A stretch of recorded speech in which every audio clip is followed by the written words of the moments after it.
로마서 8장 18절에서 25절 하나님의 말씀을 들으십시오. 생각하건대 현재의 고난은 장차 우리에게 나타날 영광과 비교할 수 없도다. 피조물이 고대하는 바는 하나님의 아들들이 나타나는 것이니 피조물이 허무한데 굴복하는 것은 자기의 뜻이 아니오 오직 굴복하게 하시는 이로 말미암음이라. 그 바라는 것은 피조물도 썩어짐의 종노릇한 데서 해방되어 하나님의 자녀들의 영광의 자유에 이르는 것이니라. 피조물이 다 이제까지 함께 탄식하며 함께 고통을 겪고 있는 것을 우리가 아느니라. 그뿐 아니라 또한 우리 곧 성령의 처음 익은 열매를 받은 우리까지도 속으로 탄식하여 양자될 것 곧 우리 몸의 속량을 기다리느니라. 우리가 소망으로 구원을 얻었음에 보이는 소망이 소망이 아니니 보는 것을 누가 바라리요. 만일 우리가 보지 못하는 것을 바라면 참음으로 기다릴지니라. 아멘. 저희가 지난주에는 만나교회에서 함께 예배를 드렸었는데요.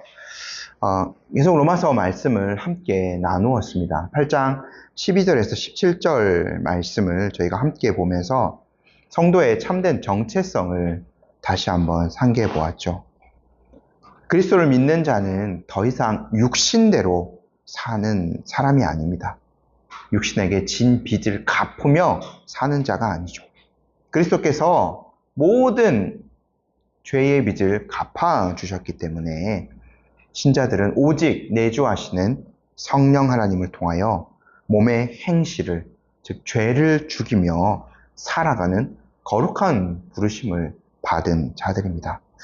바울이 이렇게 신자들이 거룩한 삶을 살아갈 수 있는 것은 종의 영을 받지 않았고 양자의 영을 받았기 때문이라고 선언했습니다.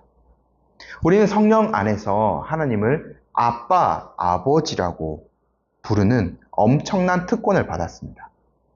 예수님께서 기도하실 때 부르던 바로 그 호칭이라고 말씀을 드렸죠. 동일하게 성령님께서 우리의 영과 더불어 우리가 하나님의 자녀인 것을 증언하고 계십니다. 그래서 우리는 하나님의 자녀일 뿐만 아니라 또한 하나님의 상속자요, 그리스도와 함께한 영광스러운 상속자입니다. 이것이 우리의 영광스러운 신분이었죠. 하지만 우리가 이러한 놀라운 특권을 얻은 것과 동시에 바울은 또 한 가지 무거운 책무를 우리에게 던져주었습니다. 17절 말씀에 이렇게 나오죠. 지난주에 봤던 마지막. 우리가 그와 함께 영광을 받기 위하여 고난도 함께 받아야 할 것이니라. 예수님과 함께 한 그 공동 상속자, 그 유업을 나누는 영광스러운 지위는 필연적으로 그분께서 가셨던 길을 함께 걸어갈 것도 요구합니다. 예수님께서 고난의 길을 걸어가셨죠. 그래서 믿는 자인 우리들, 그와 함께 유업을 나누는 우리들도 그리스도의 고난에 동참하여야만 합니다. 이 세상에서 그냥 막연히 하나님은 너희들 그냥 기다려, 그냥 무조건 인내해야 해, 이렇게 하시지 않으셨습니다. 이 세상에서 우리가 현실적으로 어떻게 그 고난을 맞아들이고 그 고난을 감내해내고 이기면서 승리하면서 살아가야 되는가, 오늘 그 안내서와 같은 말씀이 오늘 이 본문이죠. 그래서요, 바울은요, 먼저 신자들이 받는 그 고난을 너무 무겁게 여기거나 그것이 너무 중요한 것이 아니라 오히려 그것을 명확하게 더 이해시키기 위해서 장래의 영광과 신자들이 받게 될 현재의 고난을 비교하면서 설명을 하고 있거든요. 18절 말씀 저희 함께 한번 읽어보도록 하겠습니다. 생각하건대 현재의 고난은 장차 우리에게 나타날 영광과 비교할 수 없도다. 바울이 한번 생각하건대 라는 말을 던집니다. 여러분, 이 뉘앙스가 느껴지시죠? 가벼운 추측, 대략 어린 짐작, 이러한 것을 뜻하는 것이 아닙니다. 바울이요, 이 편지를 썼을 때도 많은 고난을 겪었습니다. 바울의 전도 여행을 보면 수많은 고난을 겪었고, 가는 데마다 생명의 위협을 겪었죠. 2차 전도 여행 때도 바울이 그 생명의 위협을 많이 느껴서 이 고린도에 들어갈 때는 정말 두려워하면서 그곳으로 들어가야만 했거든요. 거기서 이제 이 로마서를 썼는데, 바울이 그 매맞음, 뭐 또 이 복음을 전하다가 굶주리기도 하고 옥에 갇히기도 하고 육체의 가시가 바울에게 늘 있어 왔죠. 그가 겪은 현재의 고난은 이루 말할 수 없습니다. 이러한 그 예수님을 믿기 때문에 겪어야만 하는 그 직접적인 어떤 영적인 박해라고도 볼 수 있겠죠. 이러한 것들과 바울이 한번 비교해 보라고 하는데, 단지 어떤 복음을 전하다가 그 겪는 직접적인 박해만을 의미하는 것은 아닐 것입니다. 오늘날을 살아가는 저희들, 물론 우리도 바울처럼 그 길을 가야 되고, 전도자의 직무, 어떤 선교의 책무들 감당해야 될 것이 분명히 있죠. 그럴 때는 이제 고난이 분명히 찾아옵니다. 그거 당연히 우리가 받아야 될 건데, 일반적으로 우리의 삶을 영위하면서 신앙생활을 해 나아갈 때에 우리에게도 늘 고난이 다가옵니다. 육체적인 질병, 경제적인 어려움, 사랑하는 사람이 이제 주님 곁으로 떠나가는 것, 또 죄로 인하여서 분투해야 하는 것들, 그러한 고난들도 있는 거죠. 바울은 이 모든 고난들을 한번 비교해보라, 생각해보라고 합니다. 그래서 우리가 요즘은 잘 안 씁니다만 다 개념을 알고 계시게 수평적으로 거기에 한쪽에 한번 올려보자는 거죠. 한쪽에는 모든 고난들을 올려보는 겁니다. 그리고 다른 한쪽에는 장차 우리에게 나타날 영광을 올려보는 거죠. 근데 그 결과가 어떻게 되나요? 굉장히 무거운 사람이 시소에 앉아있고 우리 제일 가벼운 초등학생이 앉아있는 것과 아마 정도 이상일 거예요. 비교할 수 없을 정도로 영광의 무게 쪽으로 완전히 추가 기울어져 버립니다. 우리는 이렇게 생각할 수도 있습니다. 그러니까 우리가 고난을 이렇게 요 잔 하나 정도, 오늘 뭐 성찬식 잔인데요. 요 잔 하나 정도의 고난을 받으면 하나님은 우리에게 동일한 요 잔 하나 정도의 영광으로 채워주실 것이다. 요렇게 우리가 생각하기 쉬워요. 1대1의 보상을 하나님께서 해 주실 것이다. 그래서 내가 교회에서 이만큼 헌신하고 무엇인가 하나님 앞에 드리고 고난을 당한다면 하나님은 그와 동일한 어떤 영광 또는 복을 나에게 주실 것이다 라고 생각하는 사람들이 많습니다. 그러나 주님께서 주실 그 영광의 크기, 그것은 사실 고난 당하는 것과 비교할 수 없을 정도라고 바울은 이야기합니다. 이 장래의 영광이라는 것은 단지 죽은 뒤에 잠시 일어날 그것이 아니라 궁극적으로 우리가 부활을 입어서 그 우리 몸에 나타날 영광과 바울이 비교하는 겁니다. 우리가 그것을 이제 뭐 내세라고도 부르기도 하는데, 새하늘과 새 땅에서 우리가 입게 될 그 영광스러운 몸, 그것 말이죠. 그래서 몸 밖에서 우리가 그 영광을 그냥 구경하고 그런 것이 아니라 우리 몸에 그 영광스러운 부활이 일어나서 그 고난과는 좋게 비교할 수 없는 영광이 우리에게 나타나는 거죠. 우리가 완전히 주님께서 입으셨던 몸으로 변화되어지는 겁니다. 우리가 요러한 소망을 가져야 되는 거죠. 바울이요, 계속해서 저희가 뭐 큐티할 때 고린도전서 15장 말씀 좀 길게 묵상하기도 했는데, 부활은 실제로 일어날 것이다 라는 것들을 굉장히 많이 강조하였죠. 그것이 우리에게 눈에 보이는 것처럼 확연히 일어나게 될 것입니다. 뜬구름 잡는 얘기를 하는 것이 아니다. 그것이 확실히 있기에 우리는 현재의 고난을 감내해낼 수 있는 거죠. 그래서요, 바울이요, 이 영광이 얼마나 거대하고 황홀한 것인지를 보여주려고 해요. 그래서 피조세계, 오늘 왜 갑자기 이 피조물, 자연 만물을 이야기하는가 궁금하실 수도 있는데 그 영광을 좀 더 확장시켜주는 눈을 들어서요. 19절 저희 말씀 함께 한번 읽어보겠습니다. 시작. 피조물이 고대하는 바는 하나님의 아들들이 나타나는 것이니. 여기서 말하는 그 피조물이라는 것은 단지 어떤 천사 또는 이렇게 불신자 이러한 것만을 얘기하는 것이 결코 아니에요. 천사는 썩어짐의 종로를 사지 않죠. 또 불신자는 해당할 수 없는 게 하나님의 아들을 나타나기를 갈망하지 않습니다. 그래서요, 이 모든 창조세계 전체를 나타난다라고 표현할 수 있는 거죠. 이 피조물들. 그러니까 산과 강, 들판들, 이 짐승들, 이 모든 것들을 포함하는 자연 세계를 나타내는 것이라고도 볼 수 있습니다. 그러니까 우주 만물을 의인화시킨 거죠, 바울이. 이 모든 피조물들이요, 머리를 길게 뺀 채로 이렇게 발돋움을 한 채, 우리가 무언가를 간절히 기대할 때 이런 자세를 취하지 않습니까? 저 지평선 너머에 새롭게 다가올 그 시대를 바라보며 애타게 기다리고 있다는 겁니다. 대자연도 이렇게 하나님의 아들이 나타나기를, 그 영광이 드러나기를, 그들도 영원롭게 되기를 간절히 갈망하고 있다는 거예요. 그 이유가 있어요. 20절 한번 읽어보겠습니다. 피조물이 허무한데 굴복하는 것은 자기 뜻이 아니요 오직 굴복하게 하시는 이로 말미암음이니라. 여러분, 아담의 타락 이후에 아담과 하와만 저주를 받은 게 아니에요. 땅도 저주를 받았습니다. 그래서 만물이요, 본래 창조된 목적을 온전히 달성하지 못하는 것. 무의미, 허무함, 땅이 이렇게 어떤 좋은 소산들을 내는 게 아니라 가시와 황금기를 낸다고 이렇게 창세기 말씀에 나와 있지 않습니까? 그리고요, 피조세계가 어떻게 변했습니까?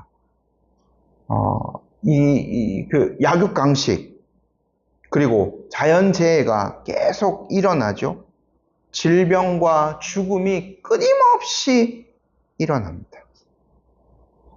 그러니까 바울이 표현했던 대로 허무한데 굴복하게 되는 썩어짐의 종노릇이 그들에게도 임하게 된 거죠. 근데 이것을 누가 하셨다고요? 인간도 아니고 사탄이 그런 것도 아니고 심판자이신 그리고 구원자이신 하나님께서 오직 굴복하게 하시는 이가 그렇게 하셨다라고 하셨습니다.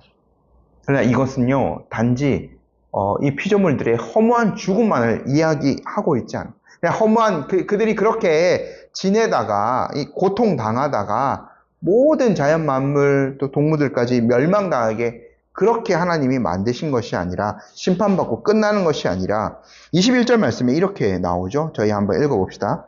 그 바라는 것은 피조물도 썩어짐의 종로를 하는 데서 해방되어 하나님의 자녀들의 영광의 자유에 이르는 것이니라. 피조물들도 그 썩어짐의 종로를 하는 데서 해방될 거죠. 하나님의 자녀들의 영광이 있지 않습니까? 부활체를 입는 그 영광이 있지 않습니까? 그 피조물들도 그 소망이 있다는 거죠. 그래서 우리가 주님께서 다시 오실 때 세상이 완전히 다 이렇게 파괴되고 뒤집어지고 하는 것이 아니라 이 자연 만물이 새롭게 되는, 그것을 갱신이라고 표현하는 게 좋겠습니다. 변모하는 거죠. 새하늘과 새 땅으로 이 자연 만물들도 함께 구속을 받는 겁니다. 여러분, 우리가 우리의 구원을 생각할 때 단지 우리는 우리의 영혼이 구원받아서 그냥 천국에 가서 사는 것, 이 정도로 굉장히 개인주의적으로 생각하기 쉽습니다만, 우리의 그 구속의 완성은 그 타락의 그 결과를 완전히 역전시키고 오히려 더 하나님께서 원하시는 최종적인 상태로 바뀌는 것이죠. 우리가 생각했던 것보다 훨씬 더 광대합니다. 온 우주적이라도 볼 수 있는 거죠. 이 날을 기다리고 있어요. 22절 저희 함께 한번 읽어보겠습니다. 피조물이 다 이제까지 함께 탄식하며 함께 고통을 겪고 있는 것을 우리가 아느니라. 피조물도 이렇게 탄식하면서 고통을 겪고 그날을 바라고 있어. 근데 이거는 그들이 절망적으로 이렇게 비명을 외치는 것이 아니라 여러분들도 뭐 얘기 많이 들어보셨을 것 같습니다만 아이를 낳기 전에는 인간이 겪는 고통 중에 가장 큰 고통이 임해요. 해산의 고통이죠. 하지만 성경에 표현되어 있듯이 그 해산의 고통을 지나서 아이가 세상에 태어나면 그 모든 고통은 다 잊혀집니다. 새 생명이 탄생한 기쁨 때문이에요. 피조물이 지금 겪고 있는 고난은 진통 같은 거죠. 장차 올 영광스러운 새 우주, 새로운 질서, 완전한 회복을 이들도 간절하게 기다리고 있는 겁니다. 이것이 있어야만 이제 최종적인 완성이 이루어질 수 있는 거죠. 그래서요, 이 이성이 없는 피조물조차 이렇게 하나님께서 이루실 그 구원의 완성을 기다리고 있어요. 하나님의 자녀들이 누릴 영광을 바라고 있는 거죠. 간절히요. 그 이성 있는 하나님의 형상을 닮은 그 인간은 과연 어떠해야 하겠습니까? 더 간절한 마음으로 주님의 그 구원의 완성을 기다려야 하지 않을까요? 그래서 바울이 23절에 이렇게 표현합니다. 같이 한번 읽어볼게요. 그뿐 아니라 우리 곧 성령의 처음 익은 열매를 받은 우리까지도 속으로 탄식하여 양자될 것 곧 우리 몸의 속량을 기다리느니라. 피조물과 동일하게요. 이 구원받은 백성들 안에도 깊은 탄식이 있다는 거예요. 근데 무엇이 부족해서 그런 것이 아니에요. 왜냐면 요 바울의 표현에 따르면 성령의 처음 익은 열매 이것을 받아서 소유하고 있기 때문에 탄식하고 있는 거예요. 여러분 우리가 밭에서 이제 어제 그저께 이제 왔다 갔다 하면서 밭을 많이 보셨죠? 논밭 이런 거 많이 보셨죠? 거기에 첫 번째 이삭이 탁 패이면 그것은 온 밭이 이제 곧 추수하게 될 거라는 것들을 나타내 주는 거거든요. 첫 번째 탁 패이면 모든 이제 거기에 있는 곡식들이 다 이제 익어서 열매를 맺는 거예요. 성령의 첫 열매. 성령이 우리 안에 계신 성령님은 장차 우리가 누릴 그 천국 기업의 완전한 보증이 되어 주시는 거예요. 그것을 보면 우리 안에 그러한 것들이 이미 임하였다는 것들을 확신할 수 있는 거죠. 하나님 나라의 생명과 기쁨을 이미 이 땅에서부터 맛보아 누릴 수 있다라는 거예요. 근데 이것들을 우리가 온전히 확신하지 못하는 이유가 있는 거죠. 우리 바울이 계속해서 몸에 대해서 이야기합니다. 우리 이 타락한 육신을 입고 있기 때문에. 우리의 몸은, 물론 여러분들은 젊어져 가고, 아직 이렇게 기운이 생생한 분들도 계십니다만, 늙어감과 쇠락을 경험하지 않습니까? 병이 들어가요. 점점 약해져 가는 거죠. 또한, 나이 들수록 더 죄를 싸워 이겨가는 것이 아니라, 오히려 더 남아있는 죄의 부패성과 싸워야 합니다.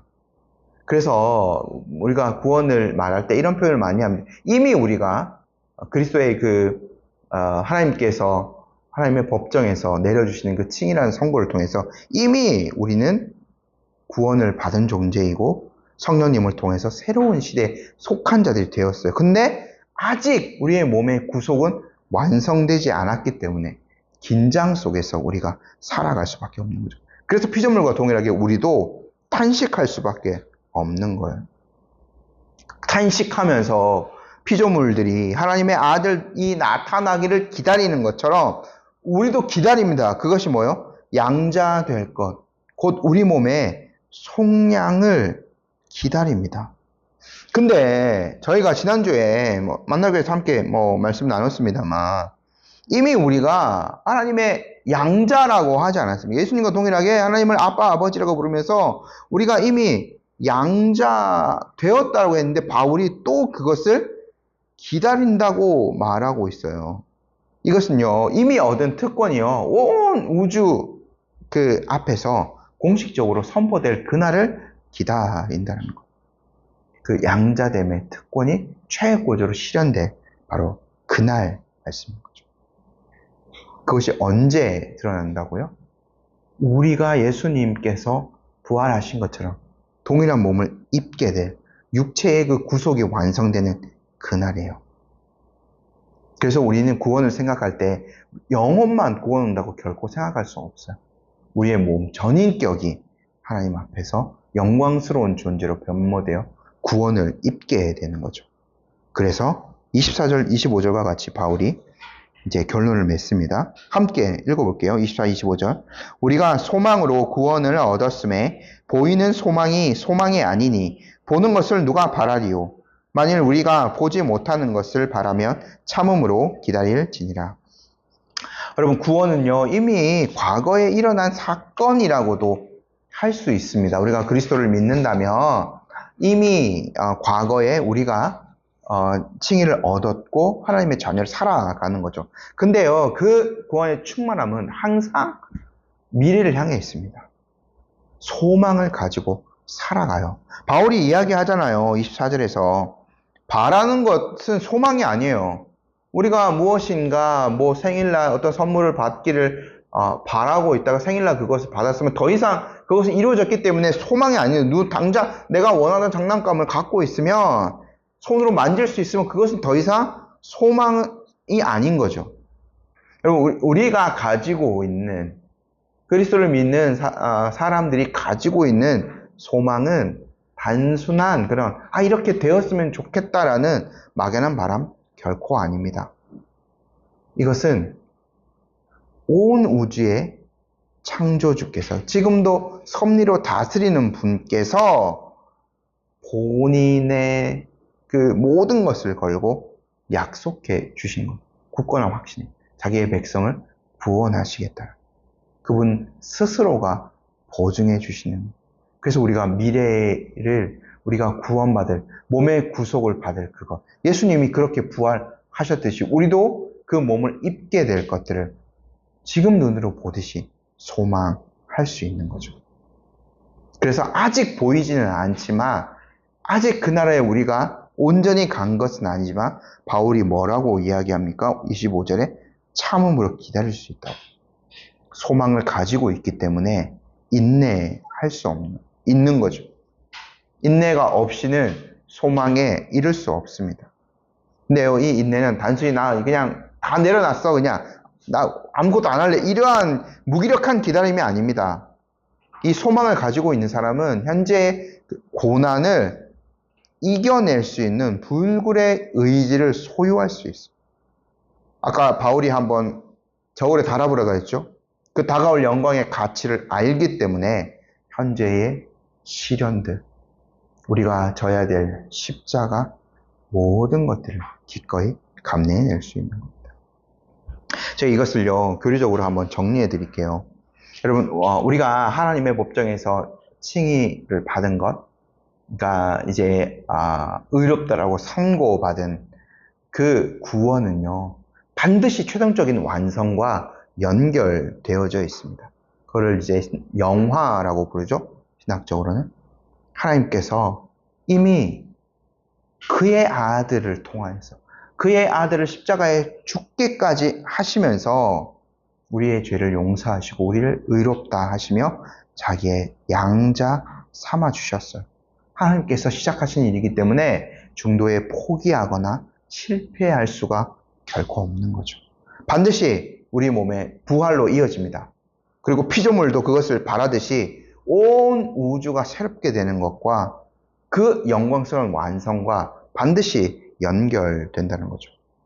그 과정 중에 아직 우리는 육체를 입고 있기 때문에 긴장이 있다고 설명드렸습니다. 중간기에 필연적으로 고난과 슬픔, 탄식이 수반될 수밖에 없는 겁니다. 그래서 우리가 이걸 이렇게 생각해서는 안 돼요. 우리가 육체적으로 연약해지는 것, 질병, 때로는 어떠한 유혹과 죄 때문에 치열하게 싸워야 되는 것. 이거는요, 우리를 향한 하나님의 사랑이 부족해서가 결코 아니라는 것. 아까 표현했던 대로 이것은 해산의 고통입니다. 그 마지막 최종적인 기쁨을 얻기 위해서 반드시 거쳐야 하는 과정이라는 거죠. 그러므로 성도 여러분, 이러한 고난, 성령의 첫 열매를 통한 영광을 미리 맛보는 것은 우리로 하여금 이 땅에 안주하지 않도록 만들어요. 최종적인 그 완성이 있고 이 모든 피조물도 새롭게 갱신되어질 것들이 있기 때문에 그 주님의 나라 완성될 그곳을 간절하게 소망하게 만들어주는 거죠. 고난은 우리를 절망으로 이끌지 않습니다. 거기에서 쓰러지게 만들지 않아요. 그 고난은요, 이것보다 훨씬 더 큰 하나님의 영광을 우리가 바랄 수 있게 우리 소망을 가지고 인내하게 만드는 도구가 되는 거죠. 성령님은 이 탄식 속에서 우리를 반드시 도우십니다. 그리고 승리하게 해주시는 거죠. 성령께서 마침내 우리를 그 영광의 자리로 인도하실 것이라는 걸 우리 성도 여러분 잘 믿고 붙들면서 이 우리에게 있는 여러 가지 어려운 일들이 다가오더라도 이 믿음의 길을 소망 안에서 힘차게 걸어갈 수 있었으면 좋겠습니다. 아멘. 함께 한번 기도하도록 하겠습니다.